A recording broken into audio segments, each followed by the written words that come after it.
I am Rhonda Haslett, and I am the owner of the Healthy Hair Spa in the beautiful city of University Place, Washington. I have a few products that I think will be very helpful, so let's get it started. So first, I'd like to start off with this moisturizing shampoo that is protein infused. This is one of my favorite products. It makes the hair very, very moisturized. It is sulfate-free, paraben-free, and phosphorus-free, which is really important because those three things can dry the hair.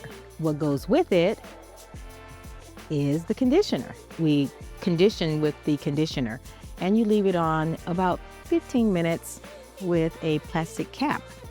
The other thing that goes along with this, it is the leave-in conditioner. Once the conditioner has been rinsed out of the hair, then you go ahead and you sparingly spray the leave-in on the hair and then massage it in.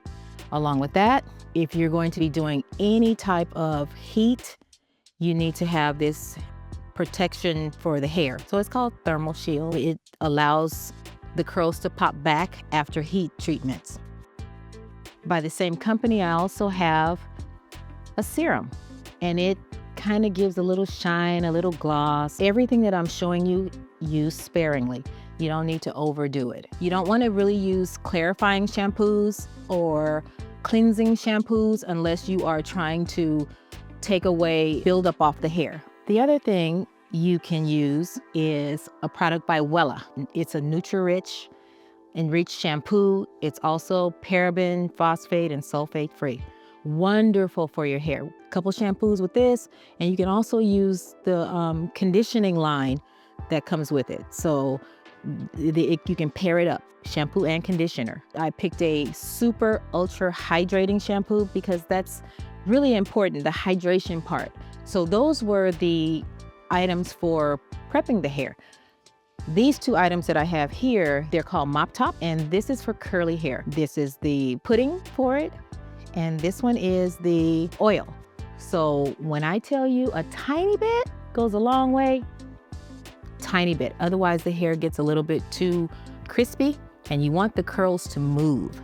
So if you just kind of drop your finger in a couple of times, and then put a little bit of the oil, rub it together, and run it through those curls, you'll have some beautiful effects. It's really important that curly hair get oil. You cannot have curly hair without putting some type of oil on the hair. I like Nairobi, and this one is a daily moisturizer. You can just use a tiny bit, probably a pea size, depending on how the length of the hair is, and it's for everybody. You know, children, adults, boy, girl, it doesn't matter. This is a very concentrated product. You don't need a lot, just a little bit of do you. The other thing I like to use is marula oil. Now, marula oil comes in a dropper, and this one, very sparingly also. Just a couple, 3-4 drops, rub it in, it's non-greasy, spread it through the hair, wonderful. This can be used on your skin also. For little girls, you want to lay the edges a little slicker. You don't have to use gel.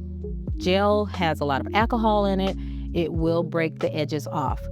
And some of the edge controls, they tend to be flaky, turn white, make the hair super hard where you can't manipulate it.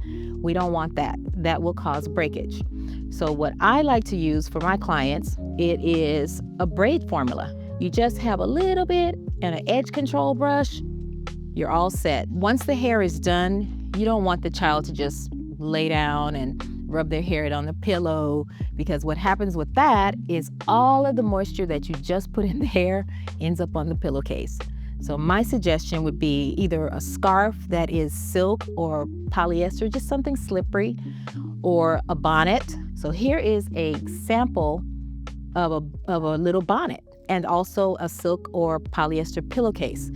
What happens when you use a cotton pillowcase is that fibers from the hair get trapped inside the pillowcase, and when the head moves, it breaks the hair. Here are some examples of hair ties for little girls.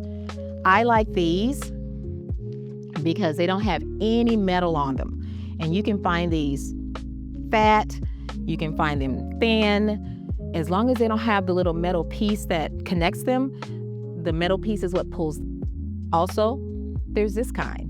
They don't have the metal band. You know, you can get them to match any child's length of hair or thickness of hair. Also, we have the little elastic bands. They're flat, so they tend to not tangle in the hair. And then you don't need to put them tight. Some people are under the misconception that you need to put the bands really, really tight to hold the hair. You don't. You just need to put it where it just keeps it neat. I know a lot of people, you know, they want to straighten the hair. You can do that without using a pressing comb. A pressing comb can be a little tricky. You can burn the hair. So we don't want that because you're defeating your purpose of caring for the hair. So I have found that Tymo, they have this wonderful little pressing tool. This part doesn't get hot, and then you just put a little tension and pull it through the child's hair, and it straightens the hair.